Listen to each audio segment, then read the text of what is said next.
اعوذ باللہ من الشیطان اللعین الرجیم بسم اللہ الرحمن الرحیم الحمد للہ وکفی وسلام علی عبادہ الذین اصطفی اما بعد فقال اللہ تبارک و تعالی فی القرآن العظیم ان الذین یؤذون اللہ ورسولہ لعنہم اللہ فی الدنیا والآخرہ وأعد لهم عذابا مہینا صدق اللہ مولانا العظیم ان اللہ و ملائکتہ یصلون علی النبی یا ایھا الذین آمنوا صلوا علیہ وسلموا تسلیما درود و سلام پڑھیں السلام علیکم یا سیدی رسول اللہ وعلی آلہ واصحابہ یا سیدی یا حبیب اللہ الصلاۃ والسلام علیکم یا سیدی یا نبی اللہ وعلی آلہ واصحابہ یا سیدی یا نور اللہ وعلی آلہ واصحابہ یا جد الحسن والحسین نہایتی واجب الاحترام عزت مآب میرے طریقت پیر سید اشتیاق حسین شاہ صاحب دامت برکات المولالیہ، محترم المقام لائق صدر احترام قبلہ صاحبزادہ صاحب اور دیگر محبان اہل بیت، سبحان اللہ۔ رب تعالیٰ کا کروڑہ شکر ہے کہ جس کی توفیق سے آج ہم دوبارہ اس عظیم الشان محفل پاک میں شریک ہیں۔ رب تعالیٰ جملہ اعمال کو اپنی بارگاہ میں قبول فرمائے، آمین۔ یقیناً اس جگہ پہ آ کے قلبی سکون میسر آتا ہے، اور کیوں نہ آئے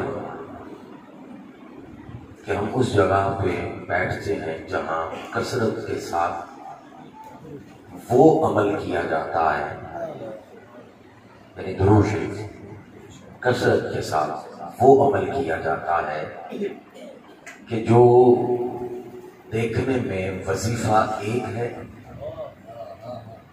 دیکھنے میں وظیفہ ایک ہے، پر اس وظیفے کے کرنے سے ذاتیں دو ملتی ہیں،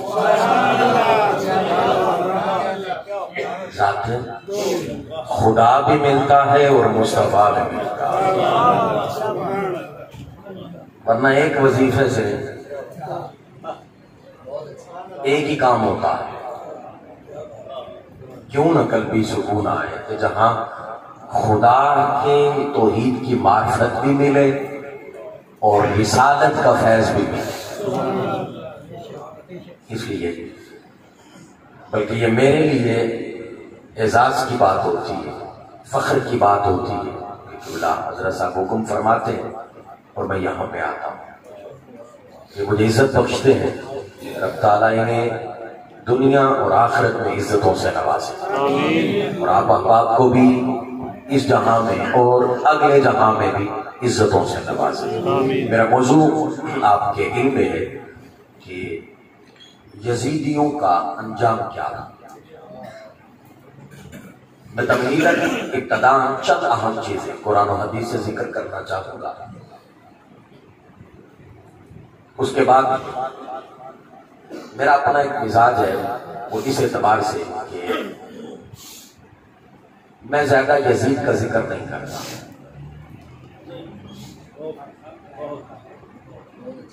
لعنت کرتا ہوں، لعنت سے آگے میں اس پہ بات نہیں کرتا کیونکہ وہ اس قابل بھی نہیں، اس کے کارنامے یاد کیے، لیکن بتانا اس لیے ضروری ہے تاکہ نوجوانوں کی عقیدوں پہ جو وار ہو رہا نوجوانوں کو اس سے بچایا جا سکے، ورنہ اور کوئی ہماری نیت اس کے کارناموں کا ذکر کرنے کی نہیں۔ ہم تو چاہتے ہیں کہ ہر وقت حسین حسین ہی ہو، سبحان اللہ، واہ واہ، اس بدبخت یزید کا نام ہی نہ لیں، اگر لینا ہے تو صرف لعنت ہی کر دیں۔ بے شک بے شک۔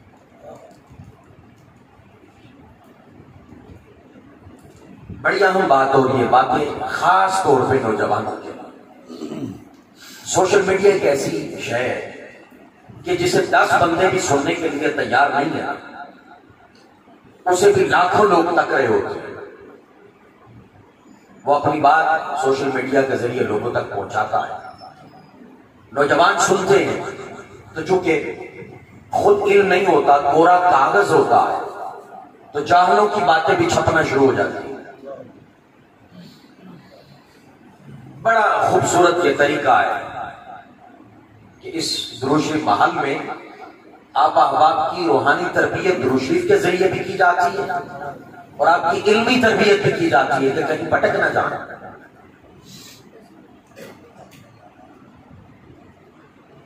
اب اکثر اور بیشتر یہ بات کی جاتی ہے کہ جو یزید ہے بھئی اس پہ لعنت نہ کی جائے، اگر لعنت کر بھی دی جائے تو اس سے آگے اسے کافر نہ کہا جائے۔ پھر یہ بھی باتیں سننے کو ملتی ہیں کہ یزید کا تو ڈائریکٹ تعلق ہی کوئی نہیں تھا، وہ تو دمشق میں بیٹھا تھا۔ یہ باتیں کرنے کی وجہ کیا ہے؟ 1300 سال 1400 سال تک ان رپڑوں میں کوئی نہیں پڑا، سب یزید کو لعنتی کہتے تھے۔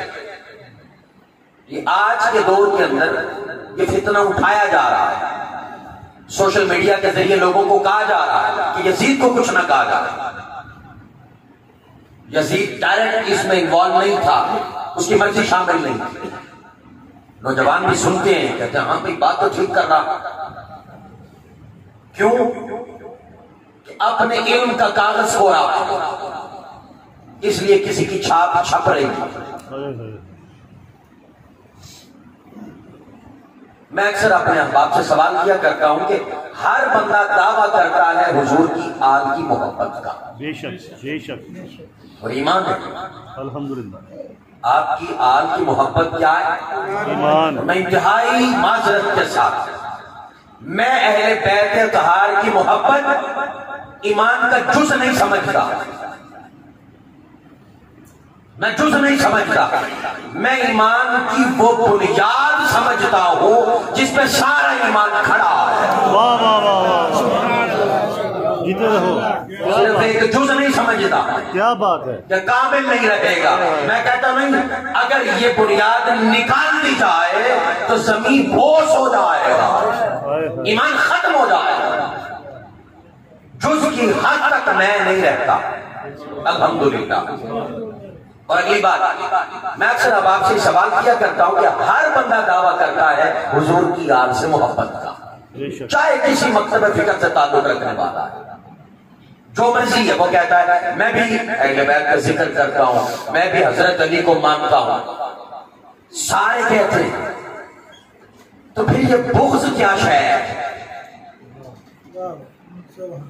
جب سارے کہتے ہیں اور کسی میں جرأت نہیں ہے کہ ڈائریکٹ اہل بیت کو کچھ کہہ سکے، واہ واہ واہ، یہ کوئی جرأت نہیں کر سکتا، اور دعویٰ سب کا ہے، ہم بھی محب ہیں، ہم بھی کیوں پیار کرتے ہیں، بات اپنی کرتا ہے اور اوپر سے یہ بھی کہہ دیتا ہے دیکھو جی میں بھی تو علی علی کرتا ہوں، میں بھی تو حسین حسین کرتا ہوں۔ اچھا، ہر بندہ ان کی محبت کا دعوے دار ہے، تو بغض کہاں پہ ہے؟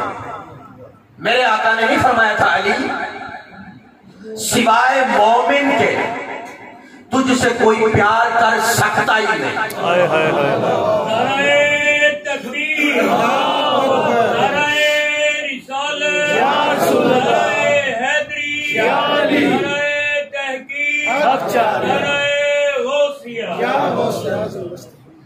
میں کوئی پیار کر ہی نہیں سکتا. فرمایا کہ ہو بندہ منافق اور علی تجھ سے بغض نہ رکھے، یہ ہو نہیں سکتا. اب یہ بغض کیا ہے؟ میں اصل بات جو سمجھانا چاہتا ہوں، یہ میرے موضوع کی تمہید ہے یہ بات، اور نوجوانوں کے لیے سبق ہے. ہر بندہ اہل بیت اطہار کی محبت کا دعوے دار ہے، تو پھر بغض کی پہچان کہاں سے ہوگی؟ یہ بغض شے کیا ہے؟ یاد رکھنا، جو حضور کی آل کی محبت کا دعوے دار ہو اور ساتھ میں اہل بیت اطہار کے دشمنوں سے نرم گوشہ رکھے، دشمنوں سے نرم گوشہ رکھے. یاد رکھو وہ حضور کی آل سے محبت نہیں کرتا، وہ حضور کی آل سے بغض رکھتا. واہ واہ بے شک. وہ یزید کو کہیں نہ کہیں سے بچانے کی کوشش کرے اور کہے کہ میں بھی علی علی کرتا ہوں. وہ صرف علی علی کرتا ہے، وہ مولا علی نہیں سمجھتا. واہ واہ واہ واہ. وہ صرف حسین حسین کرتا ہے، لیکن یہ نہیں سمجھتا کہ حضور نے فرمایا حسین مصطفیٰ سے ہے اور مصطفیٰ حسین سے ہے. دشمن اہل بیت کے ساتھ نرم گوشہ رکھنا کسی سطح کا بھی یہ بغض اہل بیت. ڈائریکٹ تو کسی کی ضرورت نہیں اہل بیت کو کوئی کچھ کہہ سکے. اور یہ بھی صحابہ کا ہے نہیں یہ بات، یہ فارمولہ جو صحابہ کا ہے نا، فرمائیں کہ ہم نے پہچان کرنا ہوتی کننا لنعرف المنافقین ببغض علی، علی کے بغض سے پہچان کرتے تو نام ہی جن کا علی ہو. اللہ اکبر. جی کیا نام ہے آپ کا؟ علی. اچھا آپ کا نام ہے علی، ابو بکر بھی پکارتے تو کہتے علی، نام ہی علی ہے. عمر بھی پکارتے تو کیا کہتے علی، عثمان بھی پکارتے تو کیا کہتے علی. ہر صحابی جب آپ کو پکارتا تو کہتا علی، تو نام ہی علی تھا. تو جب نام سے پکارا جاتا تو پھر کیسے پہچان ہوتی تھی کون منافق ہے کون مومن ہے؟ واہ واہ واہ. کیسے پہچانتے تھے؟ اور میں نے عام حالت میں بلانا ہوتا تو کہتے علی. جب کسی کی پہچان کرنا ہوتی نا، پھر ابو بکر صرف یہ نہ کہتے علی، پھر کہتے مولا علی. عمر کہتے مولا علی. پھر دائیں بائیں دیکھتے ہاں بھائی کسے پسند آئی بات کسے نہیں. واہ واہ واہ. اہل بیت اطہار کے دشمنوں کے ساتھ نرم گوشہ بغض اہل بیت، یہ بات ذہن میں رکھیے. اب دیکھیے کیا امام حسین علیہ السلام کا قتل اور شہید کیا جانا صرف ایک جان اور ایک انسان کا قتل کیا جانا؟ اب یہ کہا جاتا ہے کہ بھئی چونکہ امام حسین علیہ السلام کو کربلا میں شہید کیا گیا تو لہذا کسی کو قتل کرنا یہ فعل حرام ہے. یہ کیا ہے؟ فعل حرام ہے. تو کسی کو کوئی قتل کرے تو وہ کافر نہیں ہوتا. اب یہ دلیل دی جاتی ہے کہ وہ کافر نہیں ہوتا، تو لہذا یزید کافر نہیں ہے. یزید کو لعن طعن نہ کرو. ہاں حرام کام کا اس نے ارتکاب کیا ہے، اس نے قتل کیا ہے، تو کسی کو قتل کرنا یہ ناجائز اور حرام ہے. بس اس حد تک رہیں، اس سے آگے نہ جائیں. اب یہ روکا جاتا ہے اور دلیل دی جاتی ہے، قرآن سے دلیل دی جاتی ہے. بھئی یہ بات درست ہے، کسی کو قتل کرنا وہ صرف فعل حرام ہے. لیکن سوال یہ ہے کہ عام انسان کا قتل کیا جانا اور قتل حسین کیا ایک شے ہے؟ امام علی مقام امام حسین علیہ السلام کو کربلا کے اندر شہید کیا جانا، قتل کیا جانا، اور عام آدمی کا قتل کیا جانا کیا یہ ایک شے ہے؟ نہیں. امام حسین علیہ السلام کا قتل کیا جانا، انہیں شہید کیا جانا، فقط ان کا قتل کیا جانا نہیں ہے، یہ عزیزت رسول ہے. کیا ہے؟ عزیزت رسول. تاجدار کائنات امام الانبیاء کو تکلیف دینا، عزیزت دینا. ارے امام علی مقام امام حسین علیہ السلام جن کے ساتھ حضور کی محبت کی کمال کی مثالیں موجود ہیں، حضور کے سگے چچا ابھی اسلام نہیں لائے تھے، رسیوں سے باندھا گیا، ساری رات حضور نہیں سوئے، صبح اٹھے فرمایا ان کی رسیاں بڑی سخت تھی، مجھے نیند نہیں آئی، ابھی اسلام نہیں لائے، میرے آقا نے فرمایا انہیں ڈھیلا کر دو، اور پھر کہا کہ بھئی کچھ دے کے چلے جاؤ، مجھے تکلیف ہوتی ہے کہ تم میرے چچا ہو۔ ارے چچا ابھی اسلام بھی نہ لائے، صرف رسیوں سے باندھا جا رہا ہے، عالم کفر میں ہو، تو آقا کو اتنی تکلیف ہو، اور جن کے بارے آقا سیدہ کائنات سے فرمائے اے فاطمہ حسن و حسین کو رونے نہ دیا کر، ان بکاہ یؤذینی، ان کا رونا مصطفیٰ کو اذیت دیتا ہے، تکلیف دیتا ہے۔ ارے فقط کربلا کے اندر میرے امام حسین علیہ السلام کا شہید کیا جانا، اسے فقط ایک جان کا قتل کیا جانا تصور نہ کرو، اور اس سے بڑی بات یہ ہے یہ فقط شہادت حسین نہیں ہے، یہ الگ موضوع ہے، اس کی طرف نہیں جا رہا لیکن اشارہ کر رہا ہوں، یہ حقیقت کے اندر وہ جو آقا کو دندان مبارک پہ آلہ لگا تھا، خون بہا تھا، شہادت سری کی ابتدا وہاں سے ہوئی تھی، اور شہادت سری کی انتہا بدن حسین پہ کربلا میں ہوئی تھی۔ حقیقت میں آقا علیہ الصلوۃ والسلام کی شہادت ہے، اور جو بندہ میرے آقا کو تکلیف دے، اذیت رسول صلی اللہ علیہ وسلم کی چند مثالیں جن کے بارے اللہ نے قرآن میں واضح فرما دیا لوگوں جب نبی کے گھر میں داخل ہو جاؤ بغیر اجازت کے نہ ہو۔ بے شک بے شک۔ کیوں؟ فرمایا میرے مصطفیٰ کو تکلیف ہوتی ہے۔ کتنی عظیم بارگاہ ہے کہ جس کے ادب خدا سکھاتا ہے، سبحان اللہ، رب سکھاتا ہے۔ فرمایا دعوت دے تمہیں کھانے پہ، سورۃ الاحزاب میں آؤ تو پھر اتنا پہلے نہ آ جاؤ کہ ابھی کھانا پک رہا ہو اور تم بیٹھ کے انتظار کرتے رہو، تو میں خبردار میرے مصطفیٰ کو تکلیف ہوتی، باہر انتظار کرو۔ فرمایا جب کھانے پہ آ جاؤ کوئی چیز مانگنا پڑے تو ڈائریکٹ جا کے نہ مانگا کرو، پردے کے پیچھے سے مانگا کرو، کیوں؟ میرے مصطفیٰ کو تکلیف ہوتی ہے۔ فرمایا جب کھانا کھا لو دعوت مکمل ہو جائے تو یہاں باتوں میں جی لگا کے نہیں بیٹھنا، جلدی سے اٹھ جانا۔ کیوں؟ فرمایا میرے مصطفیٰ کو تکلیف ہوتی ہے، میرے حبیب کو تکلیف ہوتی ہے۔ فرمایا میرا حبیب تو حیا کرتا ہے تم سے، تمہیں نہیں کہتا۔ فرمایا میں حیا نہیں کرتا، میں حق بات کہنے سے میں حیا نہیں کرتا۔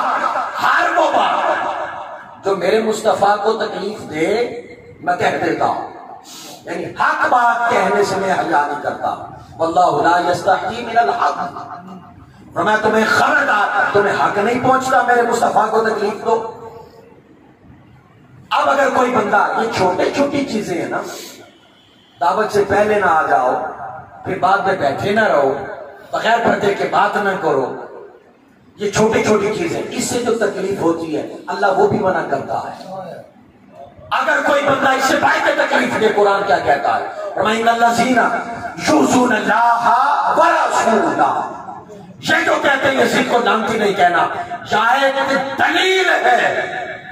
فرمایا جو لوگ اللہ اور اللہ کے رسول کو اذیت دیتے ہیں، لعنہم اللہ فی الدنیا والآخرہ، دنیا میں بھی اللہ کی لعنت اور آخرت میں بھی اللہ کی لعنت۔ جو کس کو تکلیف دے؟ اللہ کو اور اللہ کے رسول کو۔ خدا کی عزت کی قسم، سب سے بڑی اذیت اور تکلیف میدان کربلا کے اندر میرے مصطفیٰ کو ہوئی ہے، تاجدار کائنات کو ہوئی ہے۔ سب سے بڑی اذیت اور سب سے بڑی توہین رسالت میدان کربلا میں ہوئی، اس گردن کو کاٹا گیا جس مصطفیٰ چوبا کرتے تھے۔ یہ تو اذیتوں سے بھی اگلا درجہ ہے جس کے لفظ کوئی نہیں ہے۔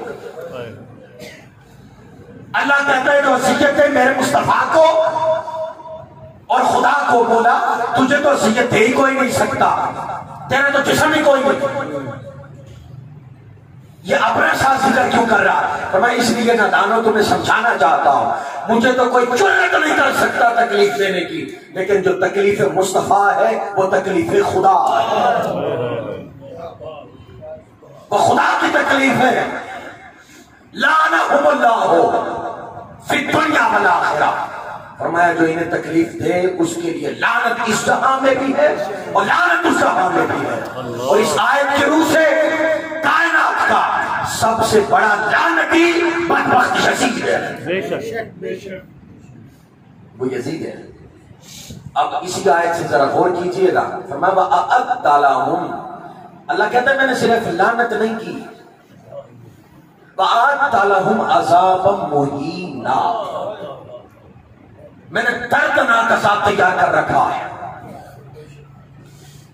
تین طرح کا عذاب کے متعلق ذکر آیا ہے قرآن میں، جوانوں یہ بات پلے باندھو، ایک ہے عذاب عظیم، بڑا عذاب، وہ جگہ پہ اللہ نے کہا ہے عذاب عظیم، عذاب عظیم، عذاب عظیم، بڑا عذاب، لیکن عذاب عظیم جہاں پہ استعمال ہوا ہے قرآن میں وہ کافروں کے لیے بھی استعمال ہوا ہے اور غیر کافروں کے لیے، یعنی مسلمان بھی اگر اللہ کی نافرمانی کرتے ہیں تو عذاب عظیم کا لفظ ان کے لیے بھی بولا گیا، یعنی کافروں کے لیے بھی اور غیر کافروں کے لیے بھی، جو کافر نہیں ہے۔ وہاں پہ عذاب عظیم، جب اللہ نے عذاب میں شدت بڑھا کے بیان کرنا، اللہ قرآن میں کہتا ہے عذاب علیم، یہ عظیم سے زیادہ دردناک ہے، جس کی عذاب کی شدت میں اور اضافہ ہے۔ اب جب عذاب علیم کو رب بڑھانا چاہتا ہے، شدت کی انتہا کو جانا چاہتا ہے، پھر رب کہتا ہے عذاب مہین، عذاب مہین، ایسا دردناک عذاب کہ جس کی تمہیں مثال نہیں مل سکتی۔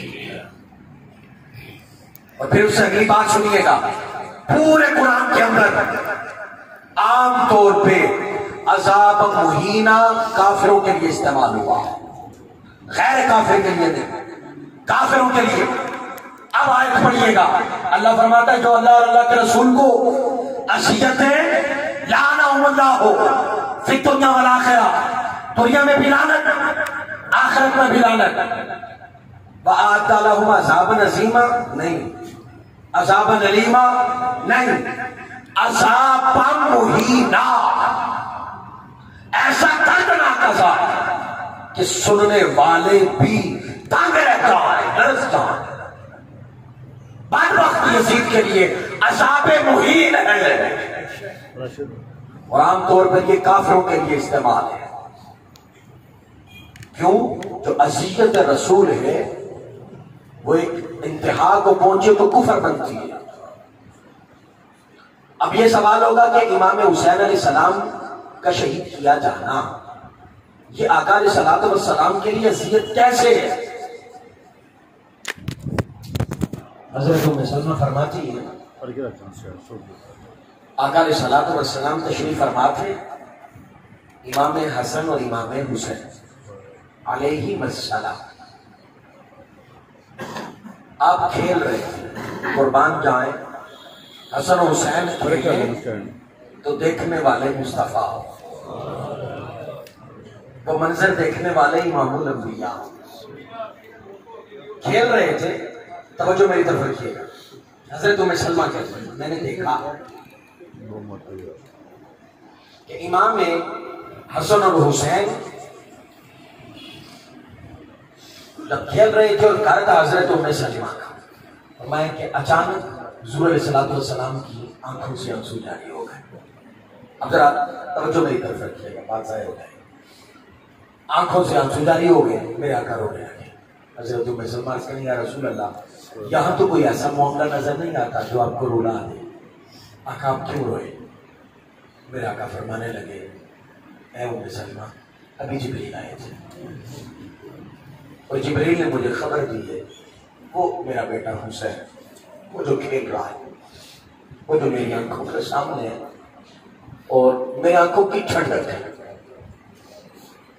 حضور امام حسین کا ہر عمل محبت سے تکا کرتے تھے, محبت سے دیکھا کرتے تھے. وہ جو حسین ہے میرا بیٹا اس کے بارے بتایا گیا کربلا میں شہید کر دیا جائے گا. یہ مٹی ہے مجھے جبریل نے وہاں سے لا کے دی اور کہا ام سلمہ اسے پاس رکھ لے, جب یہ خون میں بدل جائے سمجھ لینا کربلا میں میرا حسین شہید ہو گئے. حضرت ام سلمہ کہتی ہیں کہ 10 محرم الحرام کا دن تھا, میں سوئی, میں نے خواب میں دیکھا تاجدار کائنات امام الانبیاء آقا علیہ الصلوۃ والسلام آئے وعلی رأسہ ولحیتہ تراب, آپ کی زلف مبارک پہ بھی گرد پڑا تھا, غبار پڑا تھا اور داڑھی پہ بھی مٹی پڑی تھی. پریشان حال تھے, آنکھوں میں آنسو تھے, آقا رو رہے تھے. حضرت ام سلمہ کہتے ہیں کہ رسول اللہ کیا ہوا آپ رو رہے ہیں؟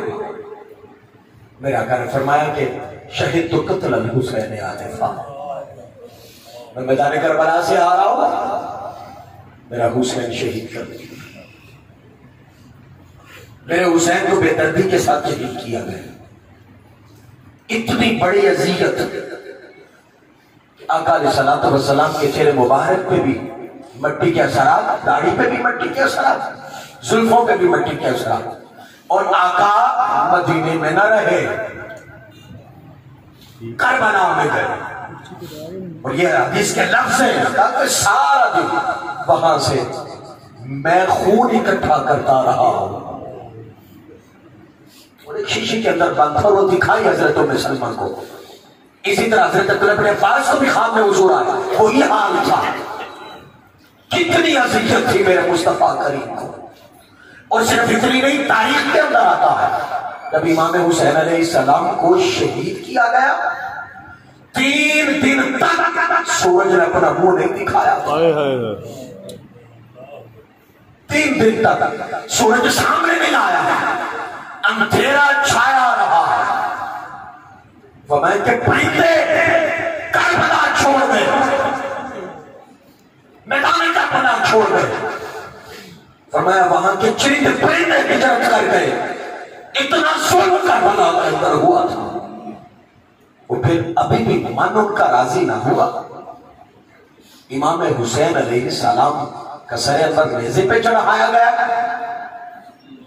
خیموں کو جلایا گیا. کیوں جلایا گیا تھا؟ وہ جو خطوط جنہوں نے لکھے تھے وہ خطوط تھے اندر تاکہ کسی کے ہاتھ نہ لگے. خیموں تک تو جلا دیا گیا, جس میں اطہر سے کرتا چھپا اتار دیا گیا. کن کا؟ امام حسین علیہ السلام کا, جن کے جوڑے جنت سے آیا کرتے تھے. اسی طرح یہ سفر میں بیان کر چکا ہوں, چلتا رہا. یزید بدبخت کے حکم پہ سارا کچھ ہوا.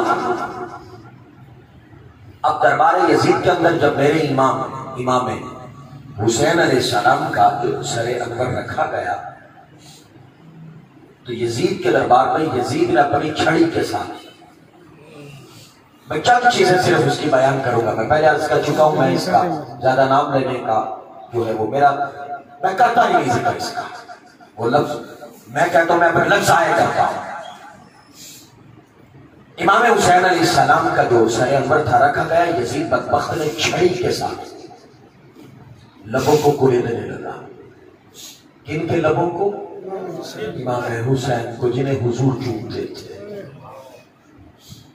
ایک راہب تھا عیسائی یزید کے دربار پر کھڑا ہو گیا, کھڑا ہو کے کہنے لگا یزید بدبخت, ہم نے تو سنا ہے کہ ان لبوں کو مصطفیٰ کریم چوما کرتے تھے. میں عیسائی ہوں, میں راہب ہوں, میں مسلمان نہیں. ہمارے پاس حضرت عیسیٰ علیہ السلام کی جو سواری ہے نا جانور, اس کا کھر ہمارے پاس ہے. ہم اس کا اتنا ادب و احترام کرتے ہیں کہ ہم اس کا طواف تک کرتے ہیں. اللہ اکبر. صرف ایک نشانی وہ ہمارے پاس موجود ہے، جانور کا کھر کا دور دور سے لوگ اس کی زیارت کے لیے آتے ہیں. وہ میں کہ حسین تو مصطفیٰ کی سب سے بڑی نشانی، سب سے بڑی نشانی تاجدار کائنات کی تو حسین ہے. ان لبوں کو چوما کرتے تھے اور تم چھڑی کے ساتھ بدتمیزی کر رہے ہو. اس میں کوئی اثر نہ ہوا. یزید بدبخت ہے. اور شاید کہ میں یہ واقعہ سنا چکا ہوں لیکن میں دوبارہ سنانا چاہوں گا.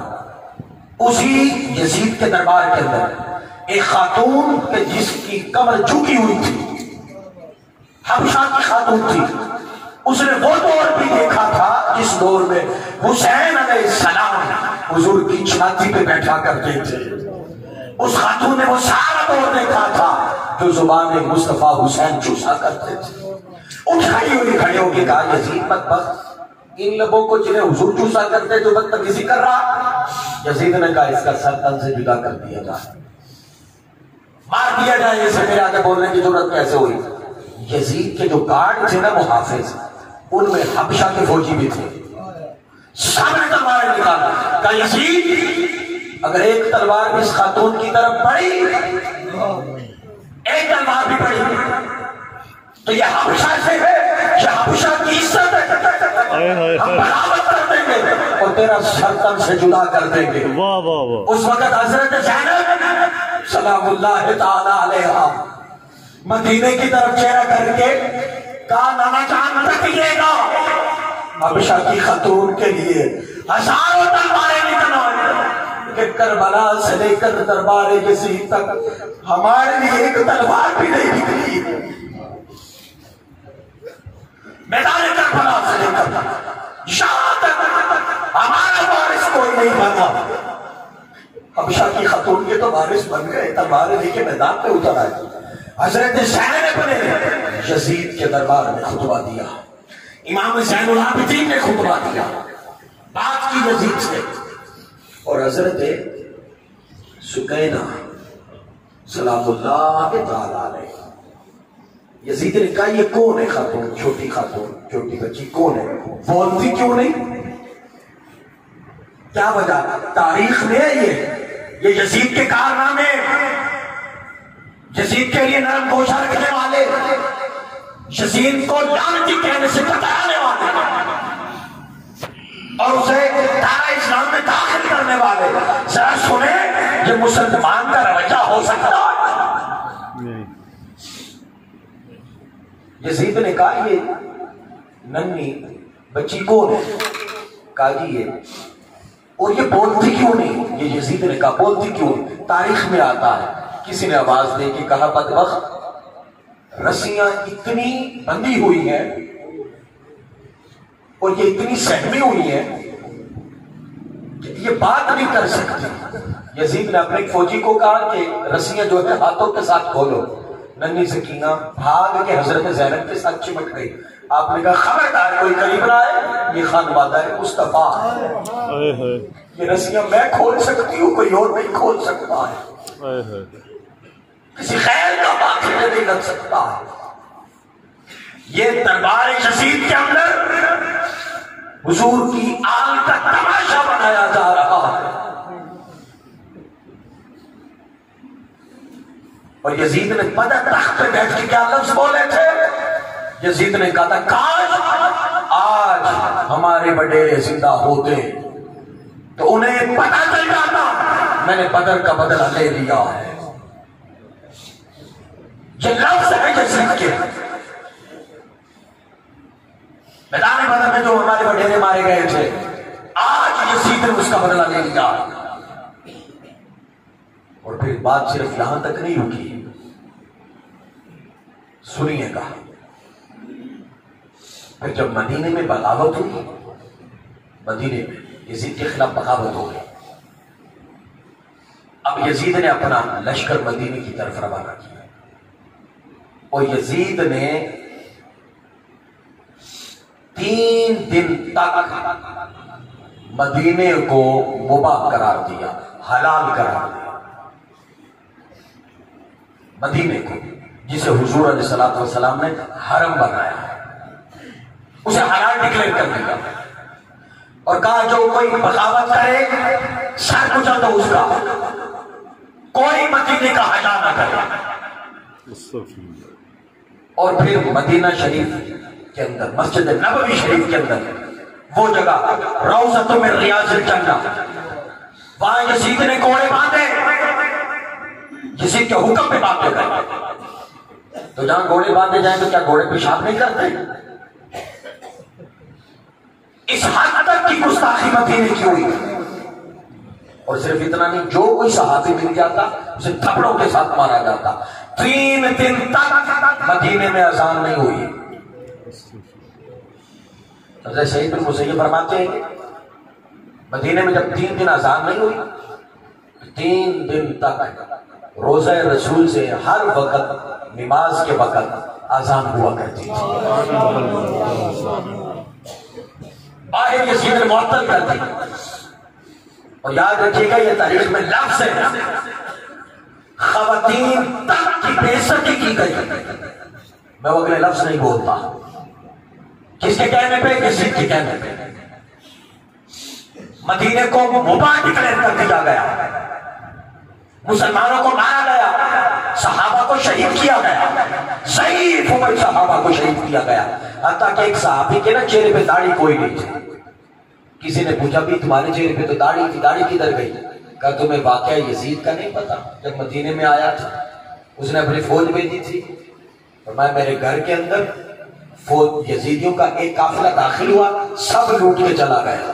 جب دوسرا قافلہ داخل ہوا گھر میں کچھ نہیں تھا تو انہوں نے میری داڑھی اپنے ہاتھوں کے ساتھ ایک ایک بال کر کے کھینچی تھی۔ یہ تو کچھ کارنامے نہیں ہے یزید کے، اس سے بھی بڑی بدبختی کا مجسمہ یزید ہے۔ اور جتنی ممنوعات تھی سب کا ارتکاب یزید کرتا تھا۔ بہت بڑا شرابی تھا، بہت بڑا زانی تھا۔ یہی وجہ ہے میرے امام اس کے مد مقابل گئے کہ اسلام تو نقد نہ ہوتا ہے، یہ چیز سند نہ بن جائے۔ اب یزید جب پتا چلا مدینے پہ اس نے فتح پا لی، حقیقت میں یہ ہار گیا، بظاہر فتح پا گیا، پھر یہ مکہ المکرمہ کی طرف گیا، کعبۃ اللہ کے خلاف کو اس کے کہنے پہ آگ لگائی گئی۔ استغفر اللہ۔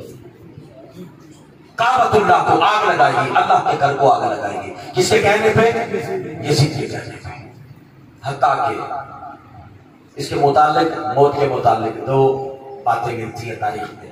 ایک تو یہ کہ یہ جو ہی اس نے اللہ کے گھر کو آگ لگائی ادھر یہ اپنے تخت پہ تڑپ تڑپ کے مر گیا۔ دوسرا یہ کہ اسے ایک خاتون پہ عاشق تھا یزید، اس کے پیچھے گیا اور وہ عیسائی خاتون تھی۔